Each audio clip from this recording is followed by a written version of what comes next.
É isso, segundo episódio do Holographic Finance, ou seja, Holographic Talks. É um novo podcast que está cobrindo o Papo Aberto. E aqui nós estamos para falar com Juliana Falkman e Paloma Sevilha para falar um pouquinho mais sobre regulamentação, infraestruturas de mercado financeiro e registro distribuído.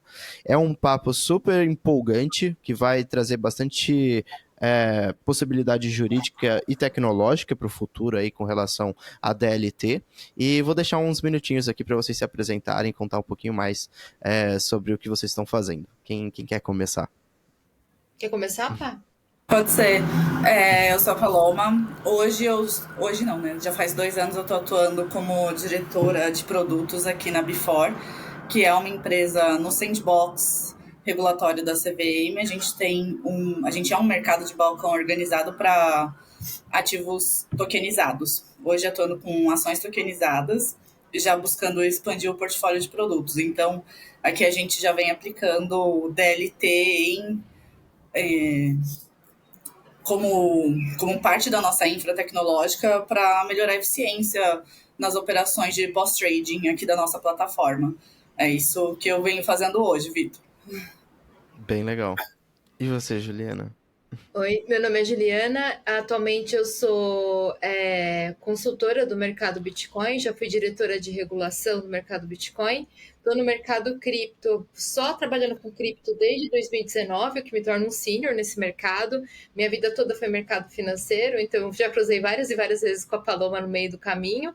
Também sou professora do INSPER, IBMEC, também leciono só basicamente sobre cripto nessas entidades. Acompanho bastante o movimento de cripto Brasil, mundo, e eu acabo tendo uma dupla atribuição, porque é um pouco produto, um pouco regulação. Eu estou no meio do caminho disso tudo, porque não dá para construir algo novo sem entender de fato a tecnologia. Verdade. Bom, eu vou explicar um pouquinho de onde surgiu esse episódio de hoje. Juliana, Paloma e Camila, elas escreveram um artigo para a revista de Direito Mercantil Industrial, Econômico e Financeiro. Até falhou um pouco a minha voz aqui, mas o principal é o título, né? Infraestrutura de mercado financeiro em registro distribuído, uma abordagem institucional das atividades do depositário central e de sistemas de liquidação. Eu acho bem interessante o tema, e primeiro eu queria que vocês dessem uma resumida, assim, dar uma introduzida no tema e por que vocês escolheram escrever sobre isso. Você quer falar, Bom, Pá? posso começar. A escolha por escrever esse artigo foi um pouco colocar de forma técnica o que a gente vem acompanhando em diversas discussões, tanto do mundo cripto quanto do mundo de tokenização. E quando a gente começa a aproximar a tecnologia blockchain do mercado, das operações tradicionais de mercado financeiro, a gente começa a cruzar com o que a gente chama de PFMI, que são os princípios das infraestruturas de mercado financeiro, que são a base para essas operações do dia a dia. Tanto muito nessa parte que a gente chama de pós-trading, né, que é tudo bem, a gente tem uma plataforma fazendo negociação, mas como é que eu sei quem que é dono de cada ativo? Esses ativos eles podem ter o que a gente chama de evento corporativo. Como que eu controlo e realmente consigo fazer com que aqueles clientes exerçam seus direitos? Como que eu consigo atender determinações judiciais sobre determinados ativos ou determinados comitentes, que a gente chama, né, determinados clientes? Então, foi um pouco nessa linha que a gente foi de imaginar como que eu consigo cruzar o mundo antigo com o mundo novo, uma tecnologia nova. E a partir daí a gente foi estudando cada princípio, o que é o cerne daquele princípio, o que ele pede, qual que é a inspiração por trás dele, como que eu consigo atender isso usando essa nova tecnologia de diferentes formas, diferentes modelos para a gente poder aplicar. De forma muito resumida, tá, Vitor? Aí passo para a Ju. Uhum. Eu acho que a gente está nesse mercado de inovação há algum tempo e é muito complicado inovar, né? Todo mundo sabe. Quando a gente começou, 5 anos atrás, a gente não está falando nem de um grande período, 5 anos atrás, ter literatura de cripto, entender blockchain era super complicado, era super esparso, Brasil tinha quase nada, a maior parte das coisas que tinham estavam fora. Eram É papers e verdade. também estavam super no início, não tinha quase nada. E a gente começou a escutar o hype. Isso daqui vai revolucionar, vai inovar, vai mudar tudo. E a gente começou a se questionar. Vai inovar como? Como que eu posso me utilizar dessa tecnologia para inovar de verdade? E a gente, lógico, é de mercado financeiro, conhece bastante o que é uma bolsa, né? Quando a gente fala de infra de mercado, vamos pensar sempre na bolsa. O que a bolsa Uhum, faz? Ela basicamente possibilita todas as operações que acontecem no mercado financeiro, porque ela tem sistema robusto, sistema seguro que possibilita isso. Aí eu vou contar um pouco eu sempre conto a historinha do cheque, né? Lá da época do comecinho de como foi construída a Bolsa de Londres, que eu acho muito ilustrativa. aham, Antes, quando você tinha que compensar os cheques, cada funcionário pegava os cheques que tinha recebido de outros bancos, ia para cada um dos bancos fisicamente, a pé, e ficava descontando os cheques nos outros bancos. Recebia dinheiro e tinha os seus também, recebia dos seus, enfim. Acontecia aquele desconto, mas era super trabalhoso, porque cada funcionário de um banco tinha que pegar todos os cheques que tinha recebido de outros bancos, ir para cada agência e ficar descontando manualmente. Até que aham, eles tiveram uma grande sacada. Eles falaram assim: pera, se a gente faz isso e é tão complicado, por que a gente não se reúne num local, todo mundo leva seus cheques, todo mundo leva dinheiro e a gente desconta, faz esse acerto recíproco. E eles se aham, reuniram num restaurante chamado Five Bells, né, lá na Inglaterra, em Londres, e começaram a se reunir com uma data, era toda sexta-feira, num determinado horário. E eles começaram a levar os cheques e dinheiro e começaram a descontar. Aqui começou a ter a ideia de um sistema, né, um local, uma infraestrutura de compensação e liquidação. O que ela tem de característica? Ela é eficiente e ela é segura. Está todo mundo levando no mesmo lugar, tem uma data marcada e ela é eficiente. Você não precisa ter mais funcionários percorrendo tudo isso. E aqui que começa a ideia de infraestrutura de mercado. Às vezes a gente fica falando isso, parece muito longe, mas, gente, é o seu TED, é o seu Pix. Seu Pix passa por um lugar. Por onde ele passa? E sim, nisso a gente começou a ver muito hype dentro dessas conversas de infra de mercado. Muito hype de isso aqui vai revolucionar tudo, vamos desintermediar tudo, não vai ter mais nada. Até aproveitando muito do discurso que é típico do cripto, do Bitcoin, né, dos CryptoPunks, né? A anarquia, não vai ter mais Estado, não vai ter governo. Aí a gente começa a ver iniciativas de governos com relação a moedas digitais. No caso do Brasil, o Drex. E a gente uhum, começou a se perguntar o que vai acontecer de verdade e o que precisa para isso acontecer. Porque a gente acredita que vai acontecer, mas a gente começou a se questionar o que precisa. Como que eu faço isso acontecer? E aqui surgiu o nosso artigo da discussão do nosso conhecimento de como isso funciona, conhecimento desse mercado e pensando, gente, o que eu preciso para viabilizar que isso aconteça? Porque tá todo mundo falando que está fazendo e eu não estou vendo isso acontecer. Dentro do que a aham. gente vê de caso prático, a gente não está vendo. Então a gente começou a se questionar e começou a debater. E a gente debateu com o quê? Com base nos princípios, lá o PFMI, né, que são os princípios para a infraestrutura de mercado financeiro, que é o que Uhum. norteia a atividade dessas entidades no mundo inteiro. E a gente começou a pensar, poxa, se eu for dividir cada atividade, o que é essencial em cada atividade? E a partir daí que é o nosso artigo, a gente pensou na pós-negociação, né? Você negociou o seu ativo, aconteceu, como que isso funciona? Como que eu entrego o pagamento? Como que eu entrego o ativo? Como que isso acontece se eu pensar em blockchain? Foi basicamente isso. Eu estou falando blockchain, mas na verdade é Aham, DLT, né? Porque blockchain é um tipo de sim. DLT, mas essa foi a ideia do artigo. E foi a partir daí que a gente foi e a gente achou que era algo importante, que ninguém estava debatendo, complexo, e que pelo menos a gente poderia ajudar a trazer as questões que têm que ser vistas por quem quer talvez fazer um projeto para esse tema, por quem quer entender esse tema. Então, esse Aham, foi o nosso ponto de partida. Vitor, assim, debatendo como fazer isso de forma responsável, porque é muito fácil falar e a gente não precisa de tal e tal e tal figura, mas assim, de forma genérica, né? Mas como que você faz isso de aham, forma responsável? Então, assim, a gente vê aplicações de tecnologia para suprir determinados papéis, mas está sendo aplicado de forma responsável? Ou para trazer mais uhum. eficiência? Está funcionando? Então foi um pouco por isso, assim, o debate existe, mas é um debate técnico, é um debate responsável. Eu acho que é isso, Vitor. A gente quis E, trazer esse tom técnico de responsabilidade pro paper. sim, a Juliana comentou bastante sobre o que as pessoas acham que vai acontecer e o que está acontecendo hoje. né? Na visão de vocês, o que vocês acham que vai acontecer e quais são os principais players aí que estão fazendo isso acontecer? Quer que eu comece, Pá? Porque você tem uma experiência prática mais interessante nisso. Pode ser, Ju, fica à vontade. Eu vou começar essa.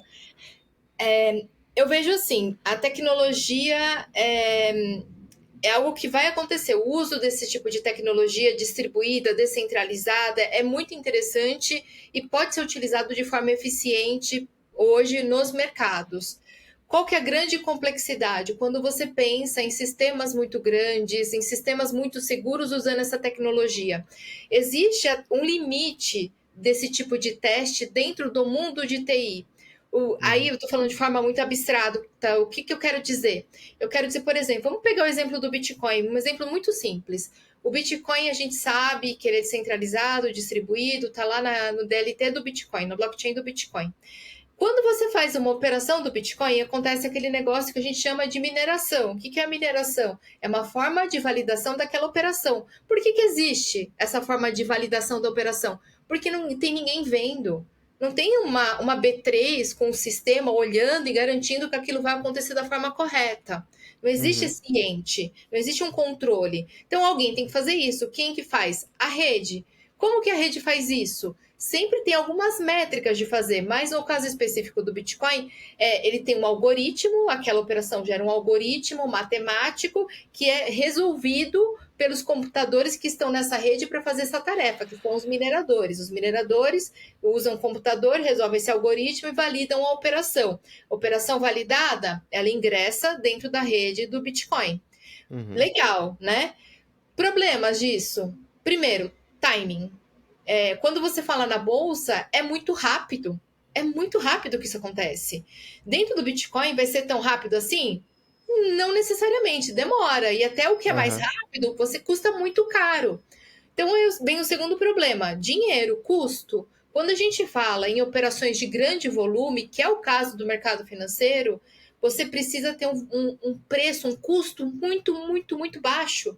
Por quê? Porque ninguém vai ficar pagando custo para a operação. Você não quer ter, e muita gente abocanha o custo.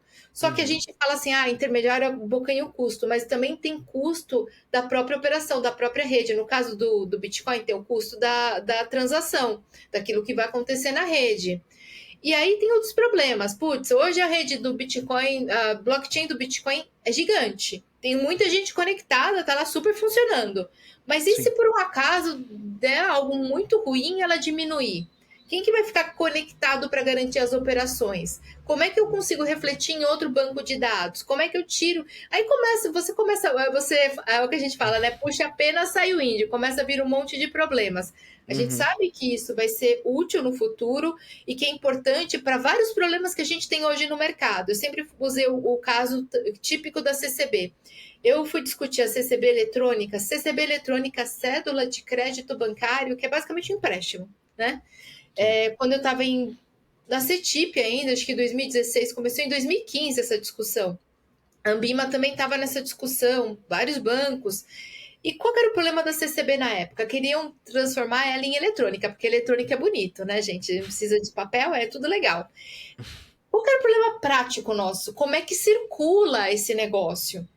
E eu como estava na infra de mercado, que recebia aquele negócio, tinha que registrar aquela operação, o que eu falava? Como é que isso chega a mim? Como é que se transfere isso para mim? Como que alguém endossa para a CETIP, endossa para a B3?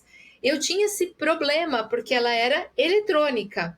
Aí eles falaram, não, tá tudo resolvido, vai criar lá no sistema do banco A, e do banco A vai passar para o fundo ou para o banco B, e aí a gente vai colocar no sistema da B3, né, no sistema da infra de mercado, vai desaparecer do banco A, e tudo acontece, tudo existe só na infra de mercado. Aí eu falei assim, tá, gente, mas eu não sei se isso foi gerado da forma correta, se não teve fraude. Eu não consigo ver isso. Eu não sei se teve uma assinatura válida daquele empréstimo. São coisas que estão fora do meu sistema. Como é que eu vejo isso? Aí eu lembro que na época eu falava, se tivesse um sistema descentralizado, isso estava resolvido. Então a gente percebe que existe uma aplicação prática disso. Então, se você tem uma CCB descentralizada, com todo mundo conectado, isso funciona. Inclusive, tem um projeto desses que está no sandbox do Banco Central. Aliás, que a gente não tem muitas informações, a gente não teve nenhum reporte explicando o que aconteceu. Mas a gente sabe que tem um Aham. projeto desses no sandbox do Banco Central. Mas a gente não sabe o que aconteceu, como isso está acontecendo. E hoje com o Drex ainda tem o problema da integração com a rede do Drex, porque, gente, eu recebo o ativo numa rede, vou receber o pagamento em qual rede? Tem que ser a mesma rede? Como que elas se conectam? Então, assim, eu fico feliz porque eu ainda vou ter muito trabalho para o futuro, meu emprego está garantido. Eu vou deixar a Paloma falar do que está acontecendo de verdade e a visão dela. Queria aqui, assim, acho que a Ju, na explicação dela, puxou um pouquinho do que a gente dá o nome de trilema cripto, né? Que é escalabilidade, segurança e descentralização. E aí, quando a gente vai para... Ela deu o exemplo do Bitcoin. Quando a gente vai para a rede do Ethereum, que permitiu que a gente fizesse os contratos autônomos, e aí começou a maior hype, né? Nossa, então dá para automatizar tudo. Será que dá? Vamos fazer aqui uma reflexão. Por exemplo, o Bitcoin, ele tem pré-programado. Os halvings, ele tem... Você faz a troca, né? A compra e venda, e é basicamente isso. Não tem tantas operações assim. Mas quando você vai para ativos do mercado financeiro, que tipo de operações que você pode ter em cima de um ativo? Você pode ter negociação compromissada em cima de uma renda fixa, que é diferente de uma compra ou venda definitiva, como você vê na rede do Bitcoin. De fato, eu comprei, ele está comigo. Não é eu comprei e depois eu devolvo, que é uma compromissada. Você, dependendo da natureza do ativo, você pode ter evento corporativo. O evento corporativo, você sabe que ele pode existir, mas você não sabe qual tipo ele é, quanto que vão te pagar e quando ele vai acontecer. Como você programa isso? No máximo, você consegue colocar no seu contrato que esse contrato está sujeito a eventos corporativos e tem lá 16 tipos de evento. No mínimo, ainda pode aparecer um outro que você nunca nem ouviu falar, e, gente, isso é super normal. Então, é um pouco como é que chama? Não é nenhuma crítica, mas é uma reflexão mesmo. O quanto você consegue, de fato, programar? O sistema, ele só entende aquilo que ele tem as características, que ele tem todas as variáveis para tratar. Se você não sabe quando vai acontecer, quanto vai ser pago, como vai ser pago e para quem vai ser pago, você não consegue programar isso a priori no todo detalhe. Precisa de alguém para ir lá e, de fato, fazer essa programação. E quem devia ser responsável por essa programação? Aí que cruza com as infras de mercado. Quem trata isso hoje são infras de mercado. O exemplo do evento corporativo, quem trata isso é a depositária. Tem o embrólio jurídico da constituição de ônus e gravames, por exemplo, que você dá um ativo seu em garantia. Você tem todas as informações do DLT? Não, você não tem. Esse contrato pode ter cláusulas de liberação ou cláusulas de execução de garantia que não estão nem com um oráculo, você consegue pegar, e ainda assim você precisaria de anuência.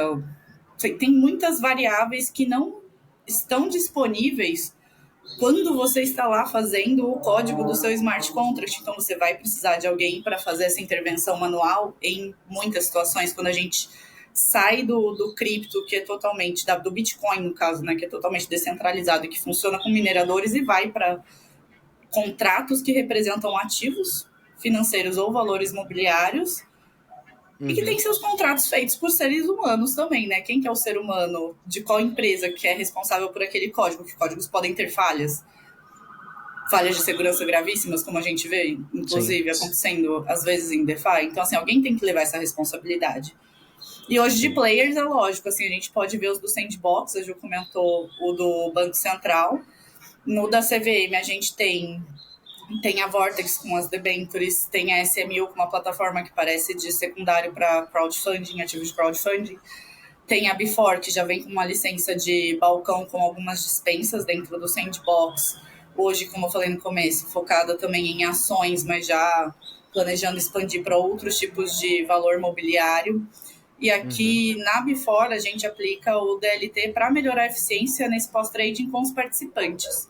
Então, agora a gente está bem nessa fase de desligar o canal, quase que assim, um canal próprio, que a gente tinha uma plataforma direta para o investidor, e conectar com as corretoras. É algo que vai sair, já foi anunciado na mídia e que vai entrar em operação em breve. E aí, o controle de titularidade não é mais só meu, não basta eu saber quem que é dono daquele ativo. Eu tenho que saber, a corretora tem que saber, o escriturador tem que saber, e uma forma interessante de fazer isso é da forma distribuída. Aí sim, a tecnologia distribuída me ajuda muito nessa parte. Eu tenho uma rede onde todo mundo pode olhar real time quem é dono do que ali. Poxa vida, recebi um evento corporativo, eu posso sim programar esse evento, assim que eu receber todas as informações dele, criar um token que representa aquele evento e todo mundo pode saber, real time, todo mundo. O ecossistema aqui da Before saber real time, tempo real, quem que tem direito a receber o que e quando. Mas isso, assim, claro, com aqueles claims que eu dei, Vitor, quando eu receber a característica do evento, por exemplo, se eu não sei quando que aquela empresa vai pagar dividendo, eu não tenho como adivinhar, a gente Você tem que esperar vir a informação dela.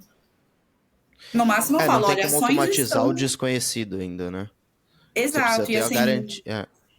é nisso que a gente tenta atuar de forma muito responsável junto com os reguladores, levando, assim, olha, dá para você fazer automatizações sim, dá para você aumentar a eficiência sim, dá para você trabalhar numa rede dentro daquele trilema cripto, onde escalabilidade, segurança e descentralização, você não vai conseguir ter os três, você vai ter que escolher pelo menos dois.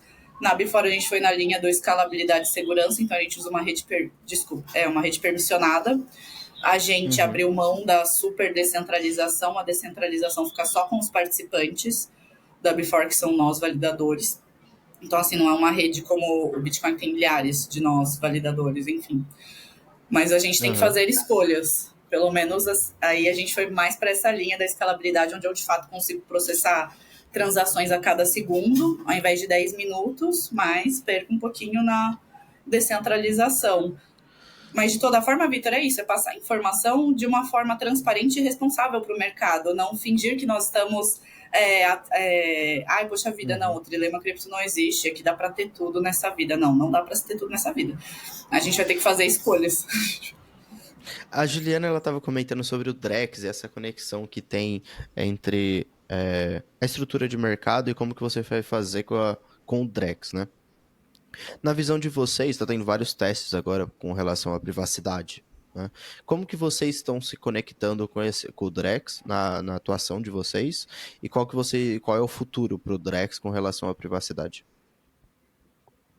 Complicado essa pergunta. Você falar, eu não estou me conectando na atuação minha de forma alguma. A empresa que eu presto serviço é outra história. A Before, ela não entrou.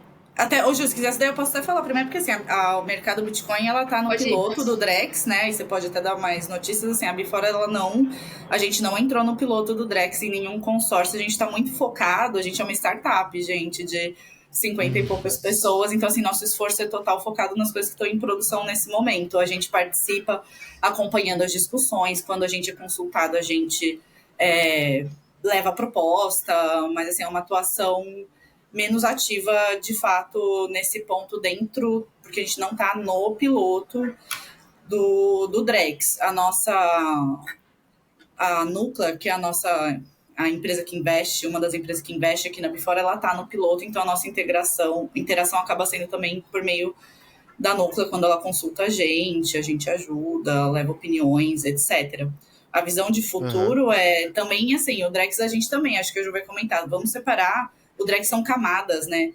Tem de fato o CBDC, que é a moeda de Banco Central para liquidar operações, como a gente fala dentro do nosso paper até, liquidar essas operações de mercado financeiro em moeda de Banco Central, sem risco.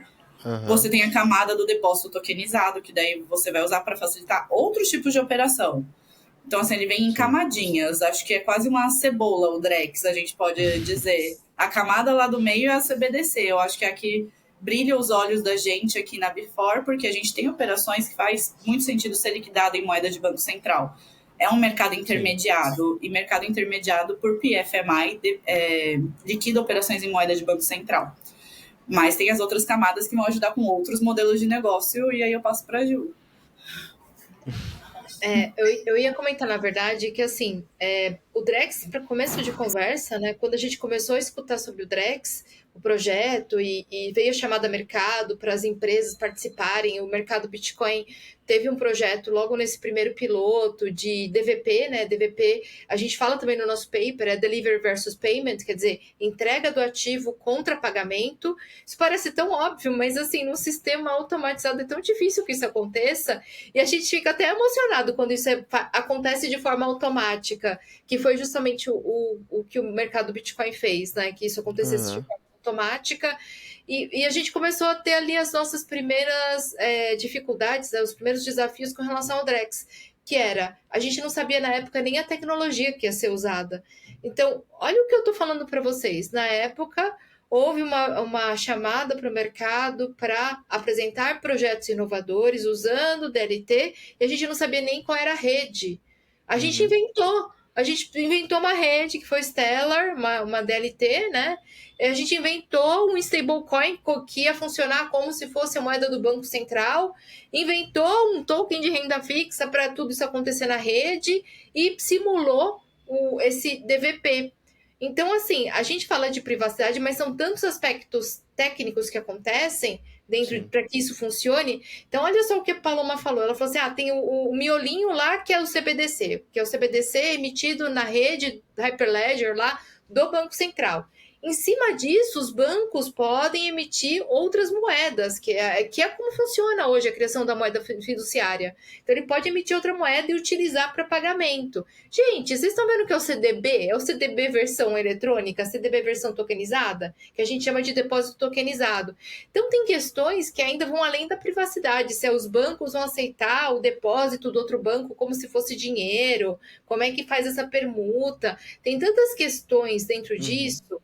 Aí você fala de privacidade. A ideia justamente de ter uma moeda, um CBDC, né, uma moeda que seja no formato cripto, é que ela circule dentro de carteiras. O mundo cripto trabalha com carteiras anonimizadas. Você tem lá aquele número, né, aquele código alfanumérico que representa aquela carteira, mas você não sabe quem é o titular.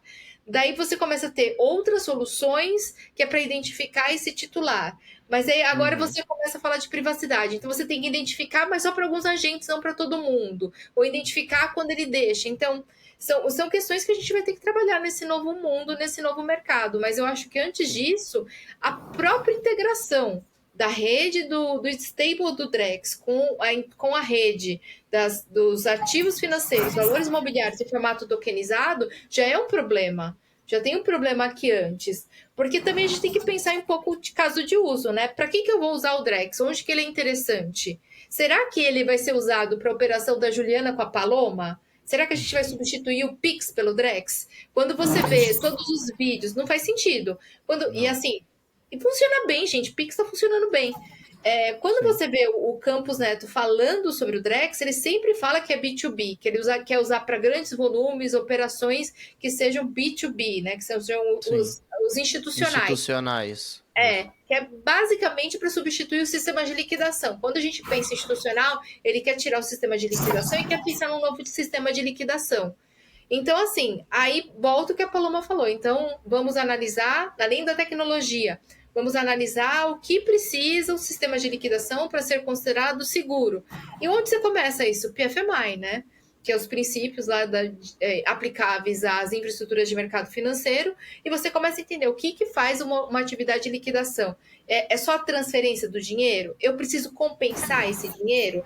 E aí você começa, dá para complicar mais essa conversa, dá para você falar sobre colocar uma clearing, uma CCP no meio, uma contraparte central garantidora, que, aliás, muitas pessoas confundem a CCP com a clearing, e são modelos diferentes, não necessariamente a mesma coisa. A CCP, ela garante tanto a entrega do ativo como o pagamento do ativo. E como que ela garante isso? Ela se interpõe na relação. Então, é como se eu fosse fazer se eu estou vendendo uma ação para a Paloma. É como se, na verdade, eu vendesse para essa CCP e a CCP vendesse para a Paloma. Ao mesmo tempo, a Paloma paga para a CCP e a CCP paga para a Juliana. Como que ela faz isso? Ela ganha garantia. Então, ela tem garantia de todo mundo para que isso aconteça, porque senão ela queima a garantia. E aí, se eu não pagar, ela ainda assim paga a Juliana. Agora, um sistema de liquidação, se eu não pagar... Agora, no sistema de liquidação, se eu não pagar, ela não paga a Juliana e eu não recebo o ativo. Exatamente. Essa é a diferença. Essa é a diferença, Exatamente. né? Exato. Então, assim, tem muitas conversas complexas sobre isso, e talvez por isso que esteja tomando tanto tempo. Não é simples implementar um sistema de CBDC. Então, acho que primeiro começa qual é a função que a gente quer. Temos clareza hoje do regulador sobre isso? Não publicamente. Publicamente não existe uma linha clara do que vai ser utilizado. O que a gente recebe publicamente? Gente, o que vocês acharem que funciona, tragam. Como que o regulador faz isso? Por meio de associações que já prestam esse tipo de ajuda com negócios inovadores para o regulador. Hoje, o do Banco Central é o LIFT. O principal canal Aham. para levar inovação é o LIFT. O que está acontecendo no mercado? Está todo mundo olhando, querendo participar para não ficar de fora. Então é Sim. muito mais. Acho que hoje a gente está num jogo psicológico. É muito mais, é muito menos. Eu tenho algo legal para contribuir e muito mais não quero ficar de fora. Também quero participar disso. Não sei o que é, mas estou participando. Das Essa soluções é de a privacidade. E das soluções de privacidade, a maioria são novas, assim, vamos lembrar que blockchain não é uma tecnologia super antiga, é Aham. uma tecnologia ainda recente. Assim, por mais que tenha 10 Sim. anos, o pessoal acha que isso é bastante tempo, mas não é tempo suficiente para ser o que a gente considera battle tested. Por exemplo, que já pegou-se todas as falhas possíveis e já não tem mais falha para pegar. Então a gente tem que tomar cuidado, tem que fazer bastante teste. Isso eu acho super, super interessante, o que o piloto do Drex está promovendo, né? Poxa, eles vão estudar essas Sim. soluções de privacidade que vão além da privacidade da carteira, vão para a privacidade de transações. Porque tem uma certa linha de pensamento sobre, dependendo dos volumes de transação e periodicidade, você consegue saber quem é que está por trás daquela wallet, por exemplo, as wallets dos Aham. institucionais. Então é além de não dar privacidade para a wallet, não dá privacidade para as transações também. Aí cruza com o que a gente ouve de Zero Proof Knowledge. Aham. O É Zero isso que eu ia Knowledge entrar nesse ponto também. o ZKP, Isso, mas porque. também é uma tecnologia Ah, recente. Então a gente tem que estudar o quanto que o ZKP na infra que tem que aguentar milhões de transações, como é uma infra de mercado do Banco Central, ele se comporta. E isso ainda tem que aham. ser estudado, isso tem que ser mesmo objeto de teste. A gente não sabe isso hoje. Não tem outros paralelos ao redor do mundo do como que um ZKP se comporta numa rede permissionada com milhões de transações sendo processadas por segundo. Sim, faz total Potencialmente sentido. milhões. A gente teve aqui no canal, inclusive, uma aula do Jeff Prestes sobre ZK, que ele destrinchou aqui, e ele, inclusive, é consultante da Ernst Young com relação ao Starlight, né? Que é a principal solução que eu acredito eu, que eles estejam usando dentro do Drex para privacidade. E, bom, a gente está chegando ao fim aqui. Eu queria perguntar se vocês têm alguma outra pergunta que eu deixei de fazer e que vocês querem acrescentar. Eu acho que para mim a mensagem principal é todo mundo entender que não basta olhar um ponto só, não basta olhar o modelo de negócio, regulação e tecnologia, tem que olhar tudo integrado. E talvez essa seja a grande complexidade hoje ao ver cripto. Vocês vejam bem, né? Quando a gente fez um artigo que a gente se reuniu para discutir, a gente reuniu pessoas com visões diferentes sobre o mesmo tema para conseguir chegar em algum lugar. Então, é um Uhum. tema muito interdisciplinar. E não dá para ser ingênuo e entender que você resolve tudo teoricamente. Tem que olhar o que está acontecendo de forma prática. E tem que ter essa integração muito grande com o pessoal de tecnologia. E acho que, pegando aqui só um pouco do que a Paloma já falou para eu encerrar minha fala, tem a questão da responsabilidade dos atores que estão nesse mercado. A gente não fala sobre isso, mas é importante, principalmente de quem está desenvolvendo o sistema, desenvolvendo o código. Ninguém fala sobre Sim. isso. Mas eles estão determinando a regra do jogo. E a regra do jogo nem sempre é clara. E às vezes não é que a pessoa está agindo de má fé, mas ele não conhece todas as nuances do negócio para fazer a melhor regra do jogo.